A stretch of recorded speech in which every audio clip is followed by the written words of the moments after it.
I'm going to tell you why entrepreneurship is a cult, and it's actually way more dangerous than you might think. When you think of a cult, you might conjure some very specific imagery. Groups of people dressed in white, huddled around a charismatic, long-haired leader, glasses of red fruit punch mixed with other things in the background, and a general sense of impending doom as the leader shares their celestial or holy visions with the crowd. This idea of a cult may have been popular in the 70s and 80s, but the modern-day cult is a little bit more sophisticated, often choosing to weave cult-like tendencies into more accepted industries such as entrepreneurship or self-help. In fact, you may be influenced by cult practices without even realizing it.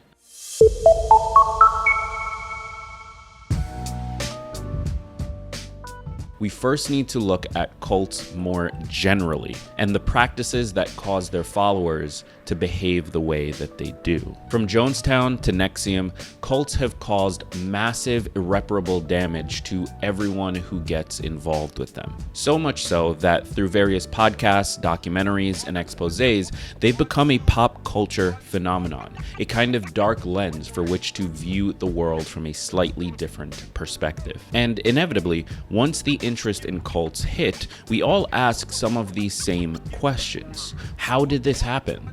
Why do they fall for it? And why do they follow someone who is so cruel to them? The answers to these questions can be found in the psychology of indoctrination. Indoctrination is defined as the process of teaching a person or group to accept a set of beliefs uncritically. Modern day cult leaders such as self-help gurus, megachurch pastors, and business coaches often use indoctrination techniques in their sales funnels, their sales process, and their community building techniques. In his book, Thought Reform and the Psychology of Totalism, Robert J. Lifton lays out what he believes are the 8 criteria for thought reform. Now, we'll go through the full list in a moment, but the third criteria is something called a demand for purity. With a demand for purity, the leader presents the world as being black and white. In this view, you are either on board and with the group, or you're not, and therefore an enemy. This approach simplifies the complexity of life into 2 groups,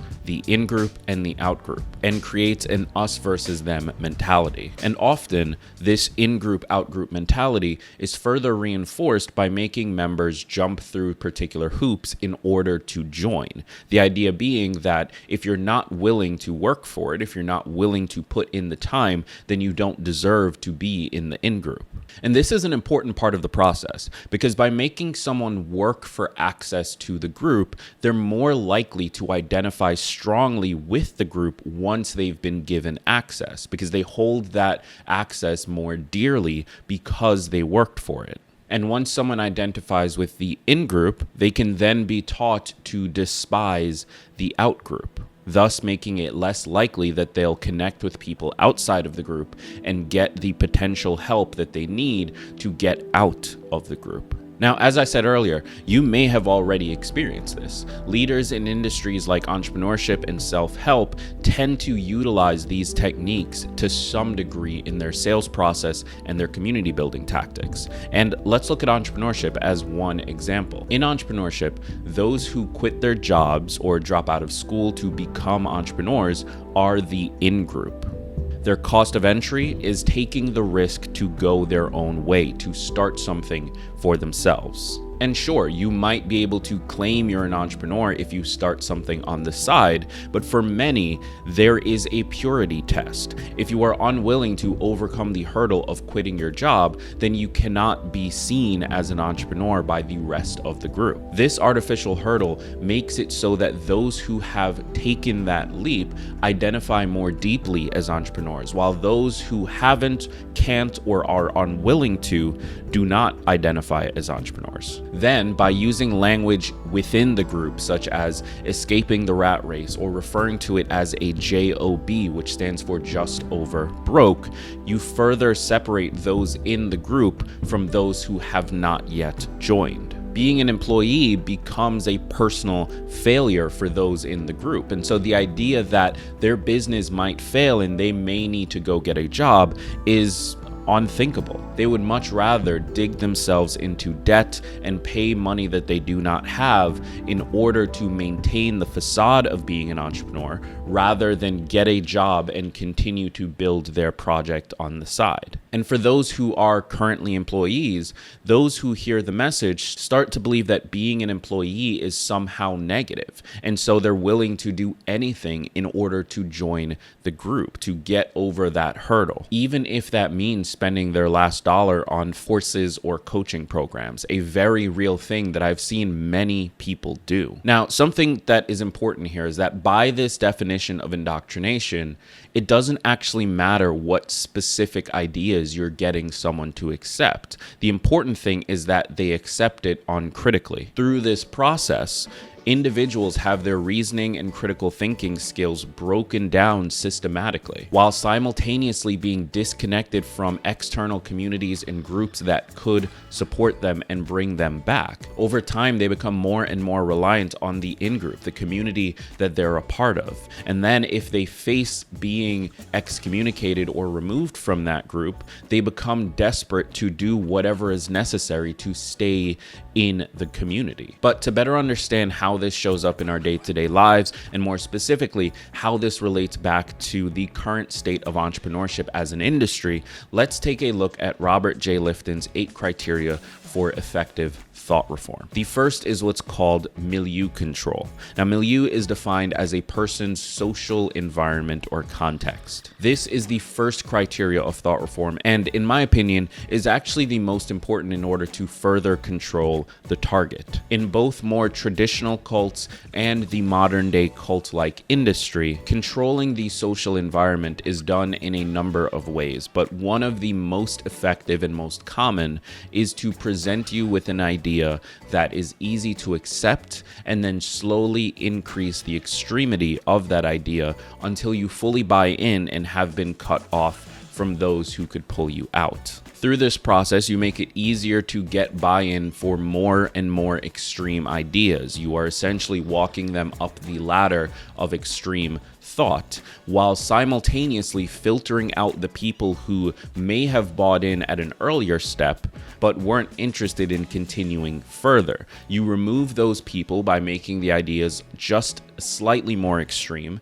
while identifying and keeping the people who are more likely to believe those future extreme ideas. You also then, through some of the further steps, make it harder and harder for those who buy in to connect with and believe the things that people outside of the group might say to them. For example, in the Q cult, if you sincerely believe that Democrats are responsible for abducting and eating children, it's going to be very difficult for you to connect with anyone who identifies as a Democrat. And similarly, in entrepreneurship, though to a much lesser extreme, if you sincerely believe that being an employee and not pursuing the path of entrepreneurship is a sign of being weak or not taking control of your life, or potentially even seeing it as being negative and toxic, then you're going to have a much harder time connecting with anyone who is not already an entrepreneur. Now, the second criteria is what's called mystical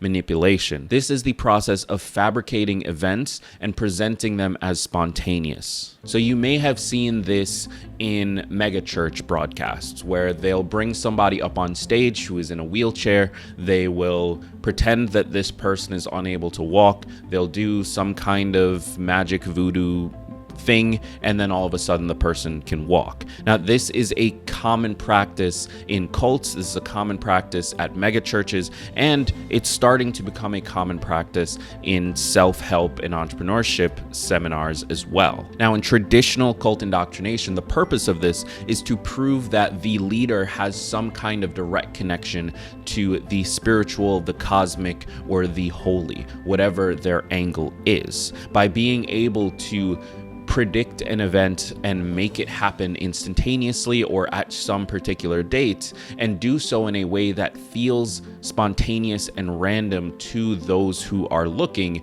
they can then say, well, they got that information from their direct connection. So if you want to benefit from this direct connection, you need to follow me. That's the traditional approach that cults have been using for decades. Now, while that isn't done as directly in modern day cult-like industries, to fill the gap, they've actually pulled from some more spiritual parts of the spectrum. For example, the law of attraction is something that's becoming incredibly popular in the entrepreneurship and self-help communities. Now, if you're not familiar, the law of attraction is described as, quote, a philosophy suggesting that positive thoughts bring positive results into a person's life, while negative thoughts bring negative results. Now, when the law of attraction was first presented, the idea was treated as this mystical, magical knowledge that all of the great people throughout history have known.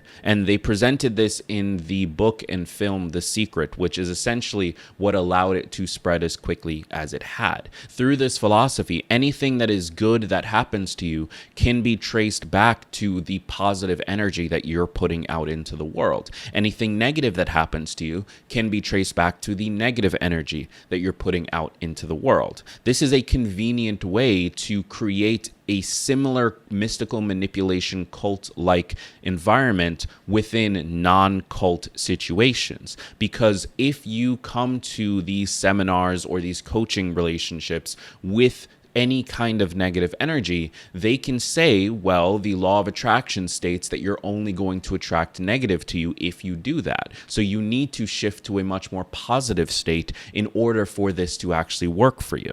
And the beauty of the law of attraction as the tool for mystical manipulation is that it's not just reserved for the cult leader. This is something they can say that they will teach you how to do. You can pay them thousands of dollars in order to learn how to manifest for yourself. And then eventually you can become the cult leader. So there is this other layer built into the industry of this that allows us to believe not just that this person we're following has some direct insight that we don't have, but that if we pay them enough, we can gain that insight ourselves and become that person. Now, the third criteria is a demand for purity. Now, we've already talked about this one. This is the idea that you are either in the group or you are not. Now, we see this play out in the world of entrepreneurship in a very direct way. There is a recurring idea that if those around you are negative and bringing negative energy to your world, you need to remove them and replace them with more positive people. And maybe those people happen to be entrepreneurs as well. So there's this built-in framework for why you should get rid of non-entrepreneurs and replace them with entrepreneurs in your day-to-day life, in your social environment. In this way, they make it easier and easier to reinforce the same ideas that they're teaching you. They make it easier to avoid you running into any external knowledge or understanding that might cause you to not pay for the next level of the course or not join the next coaching program. Now, the fourth criteria is what's called confession. And this is done very heavily in much more traditional religious and cult-based organizations, with the idea being that by confessing to your sins, you are giving yourself freedom from them. Now, confession in and of itself is not a bad thing. This is a similar idea that therapy is based on. It's recognizing what's going wrong, talking about it, and being able to come to terms with it. That's not inherently bad. And in many cases with religious organizations, it is not inherently bad. The problem is what is then done with those sins once you've confessed. Because in cult situations, what typically happens is you confess to your sins, the cult leader or whomever is handling that conversation will keep note of all of the things you have divulged, and those things will be weaponized against you in the future. If you try to leave, that information is either used directly against you as blackmail or used to break down the confidence you might have been able to gain in order to walk away. Now, this same thing happens in entrepreneurship and self-help groups, where you go into these conversations in these organizations, sharing what happened in the last week, what you did in the last week. Now, some of those weeks you're not going to be as productive as you should have been. Some of those weeks you're going to struggle to pay attention. All of that information eventually will be used against you in very subtle ways. And so whenever you bring up fears or doubts or concerns about the next program or the next payment or whatever it might be, that question of why are you self-sabotaging can always be used against you. And those specific examples of, hey, last week you said you didn't actually work that hard. Last week you said you weren't actually that productive. Why are you self-sabotaging? This is the right path forward, and you just need to allow yourself to take that step. They can use that logic against you because they have access to the sins that you have confessed to. The fifth criteria is called sacred science. The idea being that the teachings of the group are the answer, the only answer. There are no other answers. And if you aren't successful after learning the teachings, it's because you didn't want it bad enough. It's because you weren't working hard enough, or it's because you didn't believe it enough. This is commonly done in virtually every real cult that has developed over the last 100 years, and also in industries like entrepreneurship and self-help, where the idea is if you are not getting the results you want, there is something deficient in you or something deficient in your sense of belief that is causing that. And coincidentally, if you pay us another $5,000, we can help you to fix those things. The sixth criteria is what's called loading the language. Now, I want to be honest here. This cannot be used as direct proof that entrepreneurship is a cult. Jargon is used in every industry that is out there. Every group has some kind of in-language that allows them to identify one another, allows them to communicate more effectively with one another. And similarly, entrepreneurship has those same things. Now, they do have some extreme versions of this where they redefine certain things or create new language in order to identify those who are in the group. For example, the earlier used example of JOB, a job, being just over broke. There are a number of these kinds of acronyms, but the pure fact that they have jargon does not make them a cult. However, this is one of the criteria for effectively controlling a target. The seventh criteria is called doctrine over person. Now, the idea here is that the doctrine is law. Any personal experiences that go against the doctrine need to be reinterpreted, reorganized, or completely ignored because it goes against doctrine. We believe that entrepreneurship is the best path to creating wealth. We believe that entrepreneurs are the value makers for society. We believe that entrepreneurs allow jobs to exist.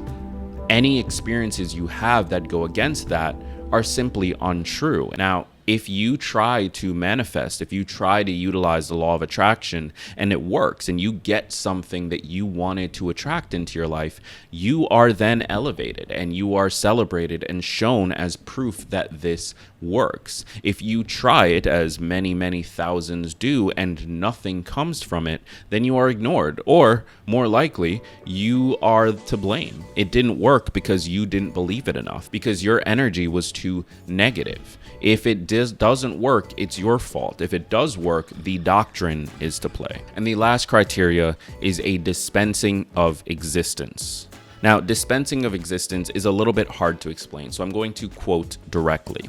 Quote, "The group has the prerogative to decide who has the right to exist and who does not. This is usually not literal, but means that those in the outside world are not saved, unenlightened, or unconscious, and must be converted to the group's ideology. If they do not join the group or are critical of the group, then they must be rejected by the members. Thus, the outside world loses all credibility. In conjunction, should any member leave the group, he or she must be rejected also." Now, this is another process that falls under the category of milieu control.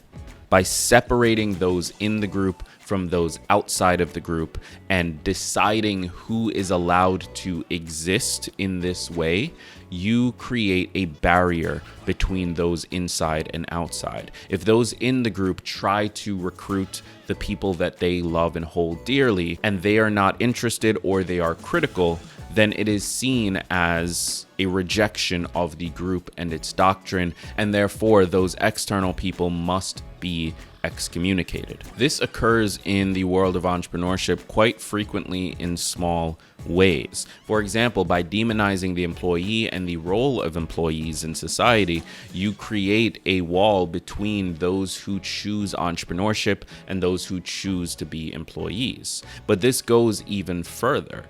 In the entrepreneurship community, the idea of getting a college degree has started to become less and less valuable because, after all, you don't actually need a college degree to be a successful entrepreneur by any metric of how you define successful. Within the community, they've started to say that getting a college degree is actually a bad thing. So those who choose to be employees or those who choose to get college degrees are not in the group. They do not believe the doctrine, and therefore they should be ignored or rejected. Now, you may try to save them. You may try to reach out to them and connect with them and show them the value of the entrepreneurial doctrine. But until the moment that they join the group, they do not exist. Now, as we wrap up, I want to make sure I clearly state that I'm in no way saying that entrepreneurship is bad. I'm an entrepreneur myself. The point here is to recognize that as an industry, we are starting to use some of the same techniques and language that cults use in order to encourage their followers to do dangerous things. And we're having some of the same outcomes within entrepreneurship as well. How many stories have you heard of people digging themselves deeper and deeper into debt because they are so against the idea of ever holding a job and being an employee again? How many people have you heard of who chose not to go to college to pursue some business idea? It completely failed, and now they find themselves stuck in a cycle of poverty. We are creating an environment where people choose to harm themselves, choose to keep themselves down in order to maintain the identity of some made-up group, while simultaneously being told that if they just buy this course, if they just read this book, if they just purchase this coaching, it doesn't matter if it's your last few dollars. This is an investment in you. If you just do that and stop holding yourself back, then finally the gates will be unlocked to you. That is a very dangerous environment that we're creating, and ultimately it's going to create really negative results. But that's just my opinion. What do you think? I'd love to hear your feedback. Leave a comment down below if you're watching this on YouTube. If you're listening to this episode, join us over on YouTube. Click the link in the description of this episode and leave a comment while you're there. Before you go, be sure to click subscribe, like the video, share it with one person who you think would get value from it. And as always, I've been Greg Clunis, and remember that all big changes come from the tiny leaps you take every day.